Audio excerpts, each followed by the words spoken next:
Hey Aquarius. So we're here to do a little spiritual check-in. Just let Spirit give us whatever cards we want here. We'll talk about the situation. We'll clarify everything. We'll check out the challenge. We'll pull some advice. Remember that these readings are general. They're for the collective. So if anything doesn't resonate, I want you to just leave it behind for someone who needs to hear it. Remember that there is no gender in tarot. If I pull a queen, I could still be talking about a guy. It's all about the personality. If you need to book a private personal reading or talk therapy session, all that information's in the description below, as well as the pinned section of the comments. I have also linked my other channel there where you can catch me for love readings if you're into that. And at the very bottom, I have linked a couple of other tarot readers here on YouTube that I absolutely love and I think you guys would appreciate, so check them out.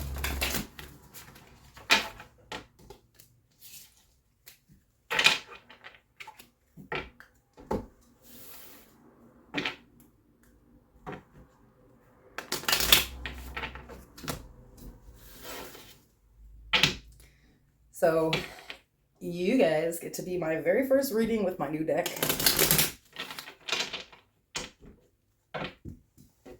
I have played with it a little bit so that I already knew the imagery, but today we'll be using the Tarot of the Divine. It's a really beautiful deck if you're interested.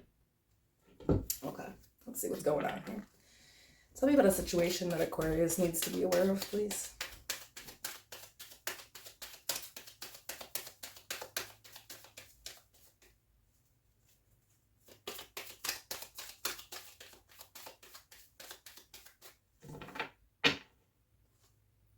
Okay, we have the answers you need are coming.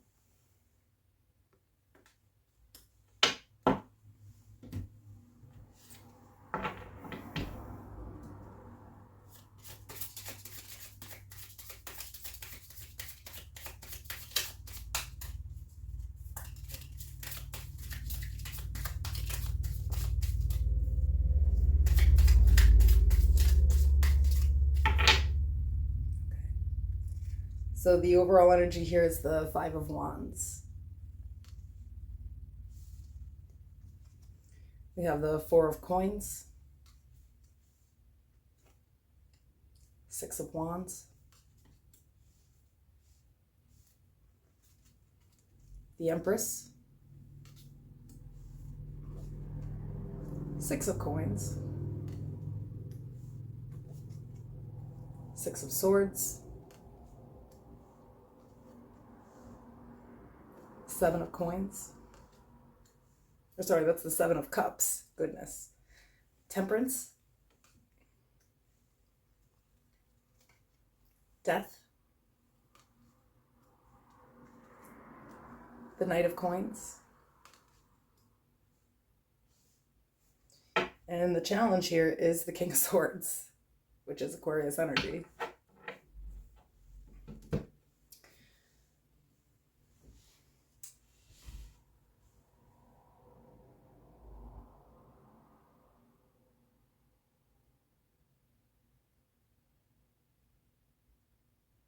So I do want to point out the fact that there's 666 here. So make sure to look up that angel number, or maybe you guys are like a life path 6, depending on your birthday here. But with the answers you need are coming, and the Five of Wands, I feel like there's some type of conflict, or maybe you're competing for something here.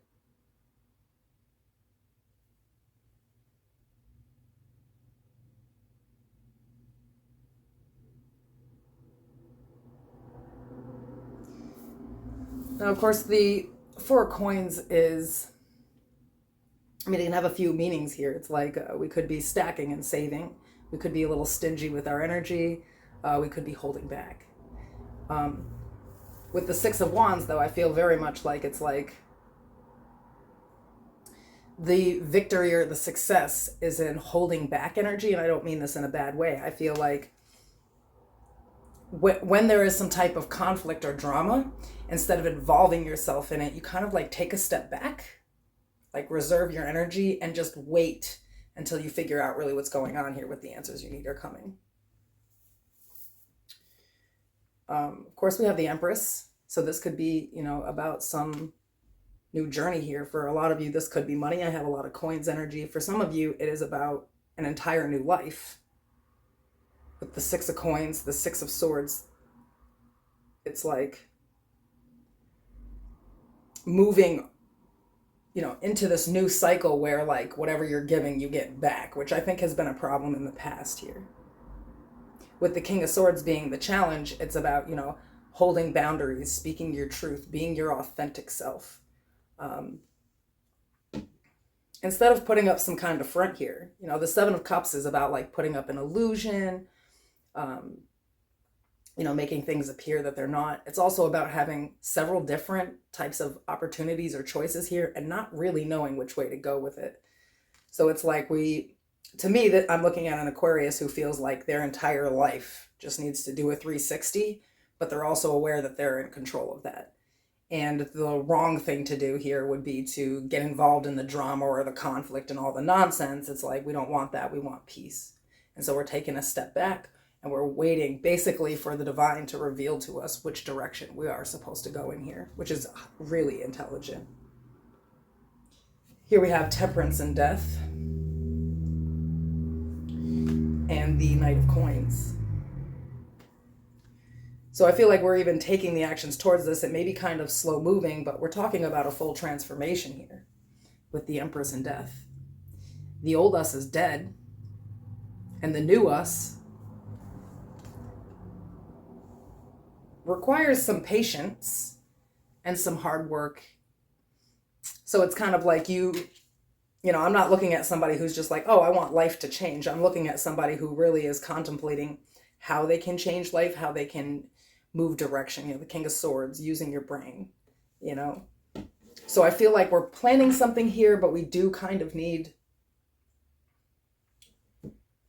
to wait until things kind of like calm down. And, maybe this is all part of the thinking. Maybe it's recognizing that like we're trying to move too fast. It's almost like we're overthinking it. We're doing too much. It's time to just take a step back and sort of like allow things to just unfold for us and then take a direction from there so that we don't get caught up in any of the chaos, the drama, the confusions, the illusions.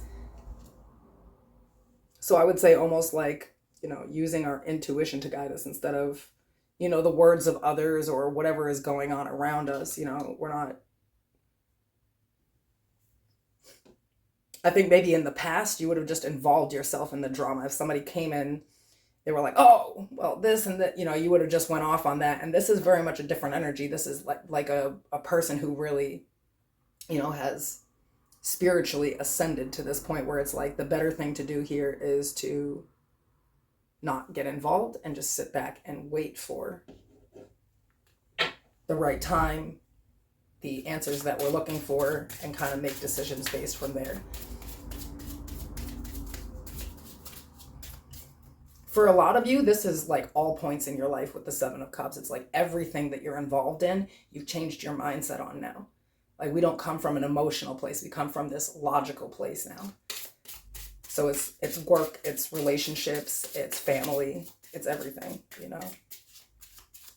And recognizing that, we don't have to be over involved. Sometimes removing ourselves from situations is the best way. This is actually, I'm saying this very calmly, but it's a really interesting energy. Most people do not have this type of intellect, so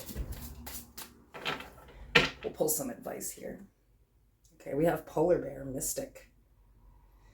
Know that challenges make you stronger. Have faith when you are faced with adversity. Take time to rest, dream, and renew your strength.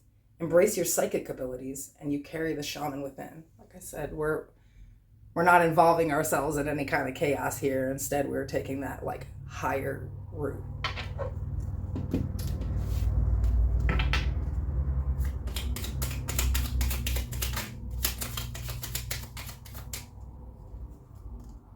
We have learned. Take a lesson from the owls, deeply observe the night, and you'll become a little wiser by the day. So it may actually be deeper than that. You may actually be figuring out, your triggers and the energy behind that, and that it's not useful actually to be triggered, that it's better to pull back. I don't know. This is just really pretty amazing energy, actually. We have hope. An idea, like a single acorn, can start a wondrous forest. I'll pull one last one.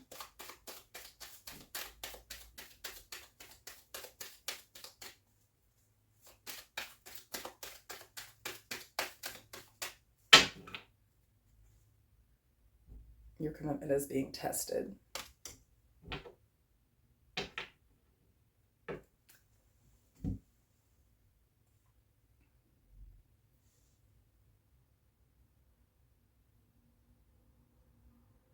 It's kind of interesting because I feel like here is that like you are really trying to take this high road. You're trying to sit in your higher self, vibrate high, not stoop down to other levels, but people are trying to pull you there. But it's not working. It's like you really are firm in your, I'm not going to react. I'll wait and then I'll respond correctly. So this may be something brand new, you know, something that you've never done before. Perhaps usually when something goes down, you just react. And now it's more of a taking a step back, thinking first, and then responding. And that sounds simple, but most humans cannot do it. So I actually really like the energy, and I'm happy for you guys. Okay, I'll see you soon.